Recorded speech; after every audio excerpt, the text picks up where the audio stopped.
Hey folks, Chris Gallagher. This is March. I really don't know what day it is. It's March 12th.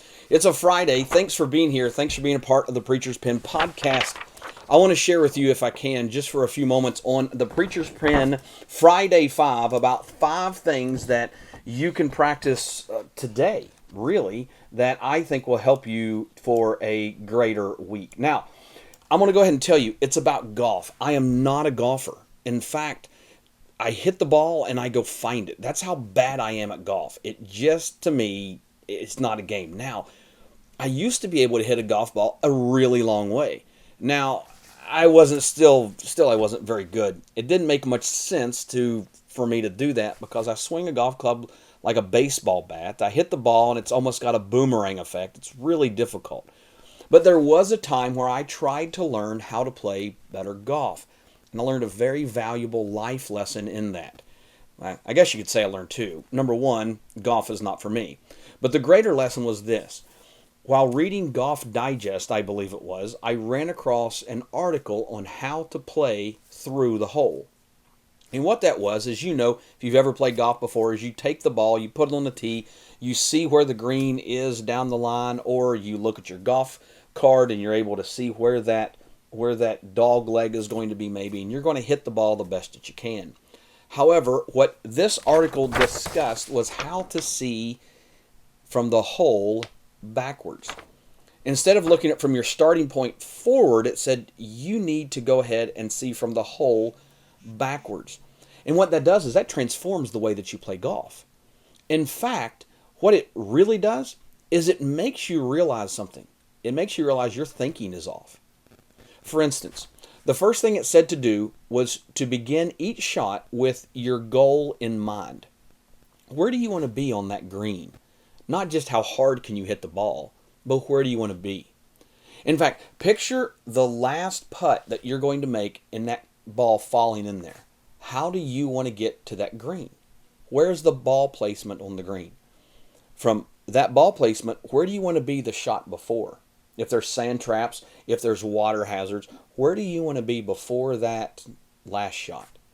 Then where do you want to be before the next to the last shot? It got very interesting to think about golf in this way because here's what happens. You begin with each shot with the goal in mind. You have to go ahead and you have to look at the beginning of that shot. Yeah, you're going to see the end. You've already pictured the end. But where is that ball going to be? I think the same thing applies to us in our spiritual lives. We need to be able in our life to begin each day with the final goal in mind. Not just how to make it through a Monday or how to make it through a Tuesday or a Wednesday or a Thursday or a Friday or even how to make it through the week. But instead we need to ask the question, is what I'm going to do today, is it going to help me reach my goal? Is what am I going to do today help me to reach my goal? So really what we have to do is we have to begin each day with that final shot in mind. For the Christians, it may be the final breath that we're going to take. We have to picture that moment in our minds. Number 2 is we have to create small, what I like to call goals of achievement. You need to put some, I also call them markers. Put some markers in your life along the line. Don't just say, all right, I'm going to get to heaven. But who are you going to take with you? Who are you going to share the message with? During your day, what's the verse that you're going to read? What's the chapter of Proverbs you're going to read? What's the psalm you're going to read? How are you going to put those small goals in there? As you start to think from that goal backwards, yeah, you begin each day with that goal in mind. But what are going to be those small steps that you are going to take to get you to that goal? These small achievements will give you greater momentum forward. It's like reading one book of the Bible. If you read one, read another one. And you get this momentum that builds, which is actually number 3. As you get momentum that builds, you need to examine the obstacles at the very beginning. When you play golf, people will look and they'll see a sand trap. People will look and they'll see a water hazard. They will see all of those different hazards that you're going to have to overcome. If you're reading the Bible through in a year, you may have got to Leviticus and you got through reading about the peace offerings and all these other offerings in the Bible and you got pretty tired. But that's not an obstacle. That's a knowledge that you can have to put forth in your life to see how that's going to be achieved. But you do have to look at your day with those obstacles in mind, and you've got to see those and plan to go around those. That's why you begin with the shot all the way in the distance, because you think, okay, I'm going to be putting 3 feet from the green, so my shot from there is going to be 50 yards before the green, and oh, there's a water hazard. How am I going to deal with that? Don't just let these things pop up, because any good leader knows that these things don't just happen overnight. Typically, we've seen them or we've avoided them. So you need to look at these, and you need to see and examine the obstacles in your path. You can do that as you think backwards. Number 4, you've got to make this dream yours.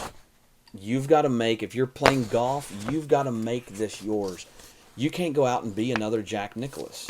And the reason is because there's only one. You can't go out and be another Ben Hogan. The reason is there's only one. Or a Tiger Woods, there's only one. This is about you. This is about your abilities that you've been given in your life to achieve your potential, but you've got to ask that question. Finally, number 5, you've got to start right now. Don't start tomorrow. Don't start on Saturday. Don't start next week, or whenever you may be watching this video, you think, I'll start later. You know what happens if we start later? We get all these plans together. We don't do anything with them. We throw them to the side and we just kind of move on. So here's what I want you to remember. Start looking at your life backwards. Okay? And to be able to do that, begin each day with your goal in mind, with your ultimate goal. How are you progressing there? Set those small steps in order to help you get there.